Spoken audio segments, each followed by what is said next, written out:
I always thought my wedding day would be perfect. Instead, I watched my entire world collapse in the middle of St. Michael's Church.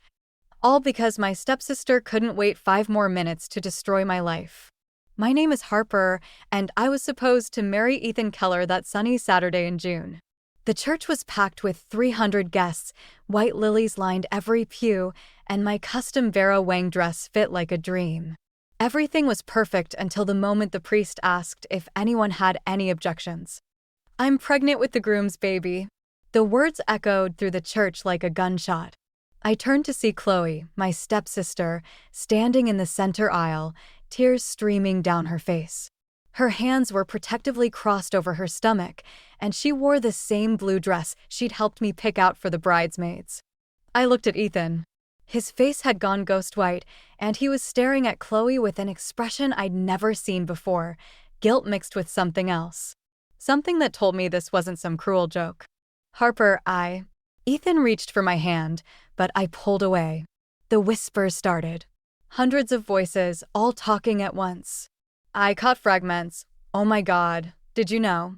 Poor Harper." My mother rushed past me to Chloe's side, wrapping her arms around her. Of course she did. She always chose Chloe. "Sweetheart, are you sure?" she asked, loud enough for everyone to hear. Chloe nodded, her mascara running down her cheeks. 8 weeks. I have the test results to prove it. I stood there, my bouquet of white roses suddenly feeling like it weighed 1,000 pounds. My father, my real father, not Frank, appeared at my side. "Come on, honey," he whispered. "Let's get you out of here." But I couldn't move. I was frozen, watching the scene unfold like I was watching a movie about someone else's life. Ethan kept trying to speak, but nothing coherent came out. Just stammered apologies and excuses that meant nothing. When I finally managed to ask, my voice sounded strange, hollow. Chloe looked at me, and for a split second, I saw something in her eyes that didn't match her tears. Something that looked almost like satisfaction. "The night of your engagement party," she said softly.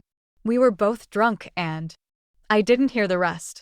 I turned and walked down the aisle, past the shocked faces of our guests, past the lilies I'd spent months picking out, past the life I thought I was going to have. As I pushed open the heavy church doors, I heard my mother calling after me. But it wasn't my name she was calling. It was Chloe's. 3 days after my almost wedding, I found myself standing in my childhood home's kitchen, staring at my mother as she stirred sugar into her tea like nothing had changed. Like she hadn't chosen my stepsister over me at the worst moment of my life. "You need to understand, Harper," she said, not meeting my eyes. "Chloe's in a delicate situation. She needs our support right now." I gripped the counter so hard my knuckles turned white. "And what about my situation, Mom? What about the fact that my fiancé and stepsister betrayed me in front of everyone we know? These things happen, sweetheart. People make mistakes." She took a sip of her tea. "Besides, Chloe's carrying a baby. Your niece or nephew." The casual way she said it made my stomach turn. Through the kitchen window, I could see Chloe in the backyard, talking on her phone, laughing like she hadn't just blown up my entire life. "Where's Frank?" I asked, changing the subject before I said something I couldn't take back. "At work. He's having a hard time with all this." She paused, then added, "He wants everyone to get along." "Of course he does." I laughed, but there was no humor in it. Heaven forbid anyone hold his precious daughter accountable for anything. The back door opened and Chloe walked in. She froze when she saw me, her hand automatically going to her stomach, a gesture that seemed rehearsed, almost theatrical. "Harper," she said softly. "I didn't know you were coming over." Clearly. I turned to my mother. "I'm moving out. I came to pack my things." "Don't be ridiculous," my mother protested. "Where will you go?" Dad's offered me his guest room. I watched their reactions carefully. Mom's face tightened at the mention of my father, while Chloe's eyes narrowed slightly. "Alan," Mom scoffed.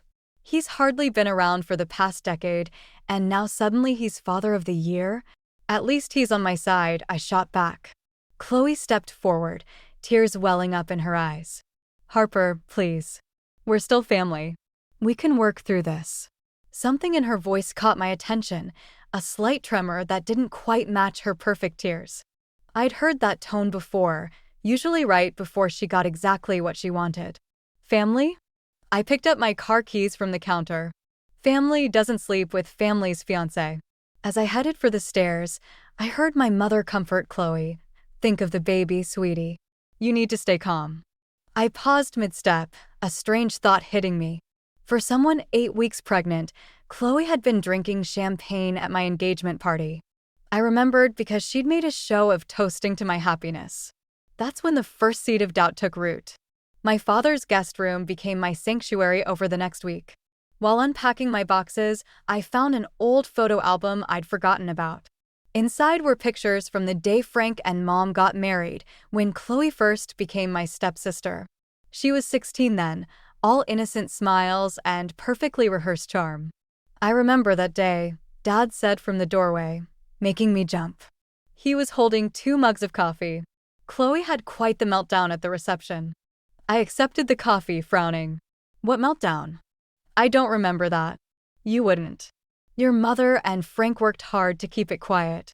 He sat on the edge of the bed. Chloe threatened to run away because she wasn't getting enough attention. Even faked a panic attack during the first dance. The coffee suddenly tasted bitter. Why are you telling me this now? Because it wasn't the first time she pulled something like that, and it certainly wasn't the last.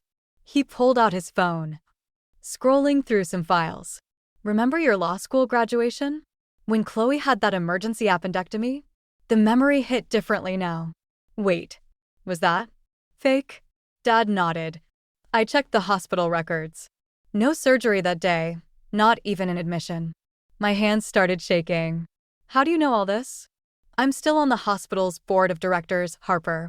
And after what happened at the wedding, I did some digging. He paused, studying my face. There's more. A lot more. Just then, my phone buzzed with a text from my mother.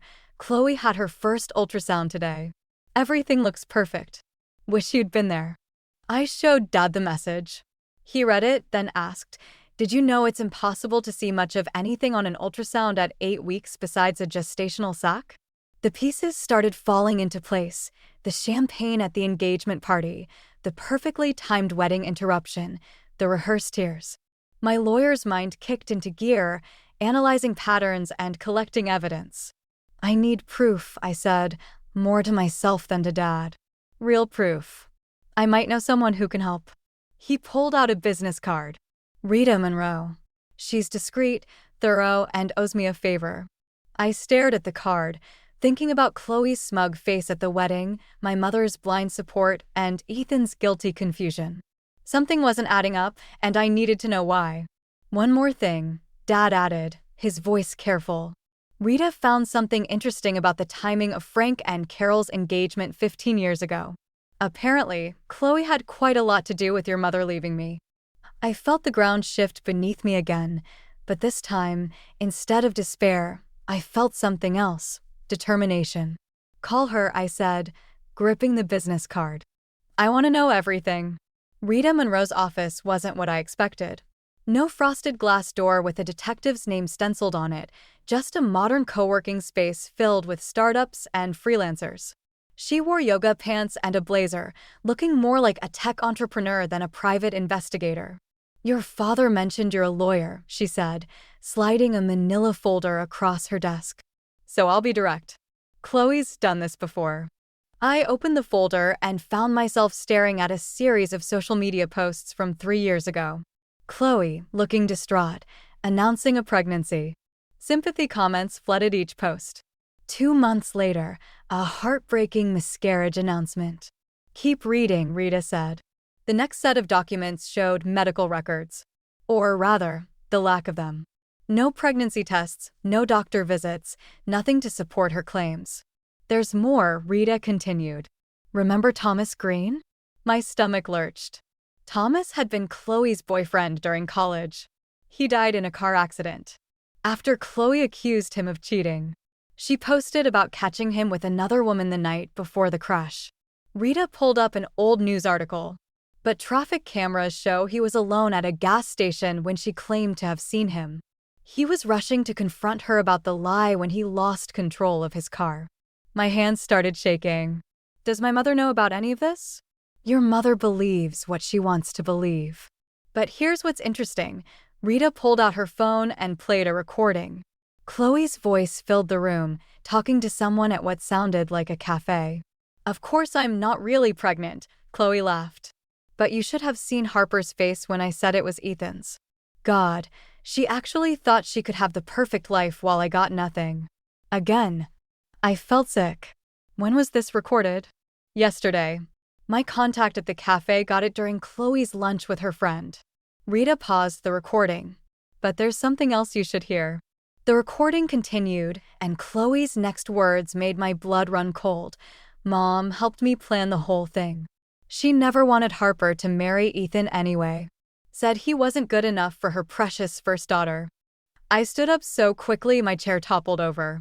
My mother helped plan this? Careful, Harper, Rita warned. You're sitting on a powder keg of family secrets. The question is, what are you going to do with this information? I thought about Thomas, about the lives Chloe had ruined with her lies, about my mother's betrayal. The lawyer in me wanted justice, but the daughter in me felt something breaking. I want to know everything, I said finally. Every lie, every manipulation. And then I want them both to face what they've done. Rita nodded slowly. Just remember, revenge is like a boomerang. Make sure you're ready for whatever comes back.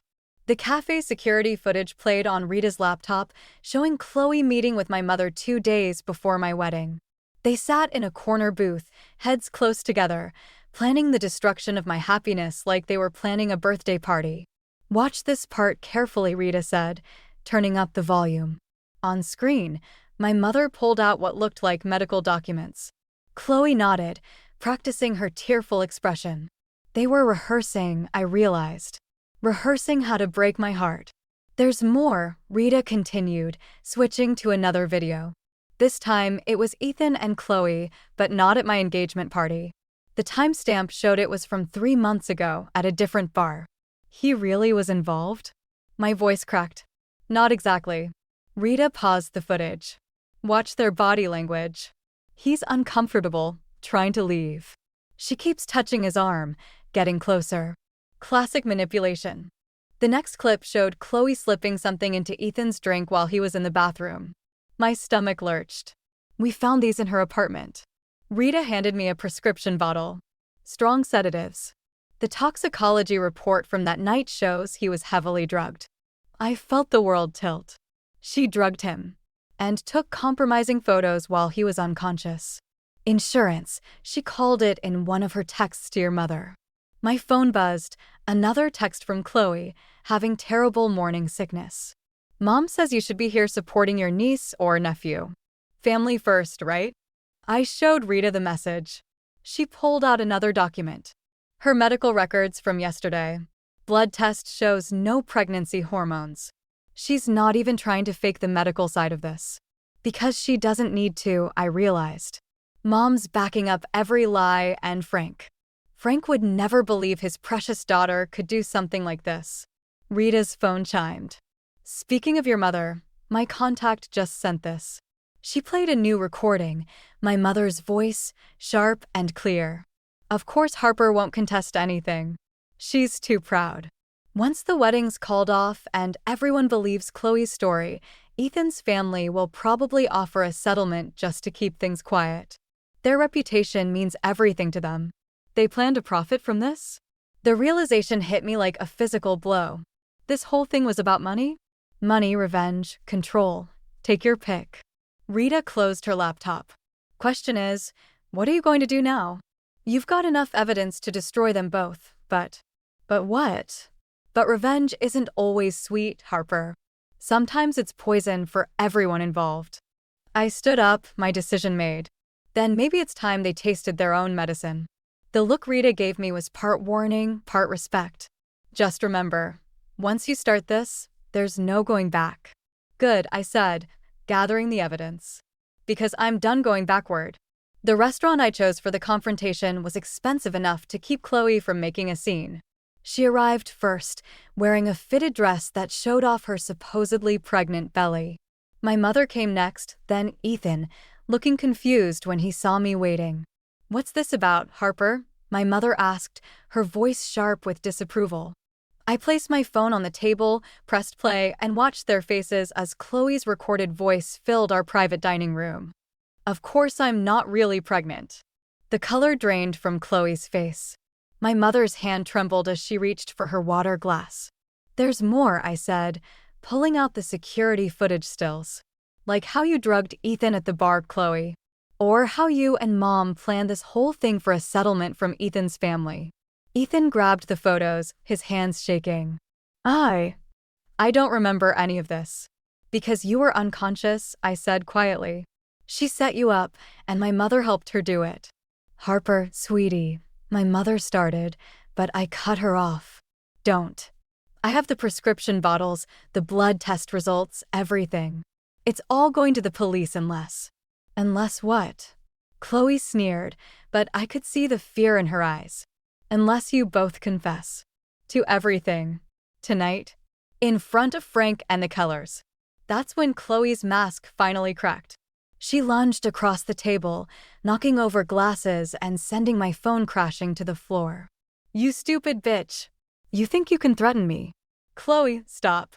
My mother tried to grab her, but Chloe was already around the table, her fingers clawing at my face.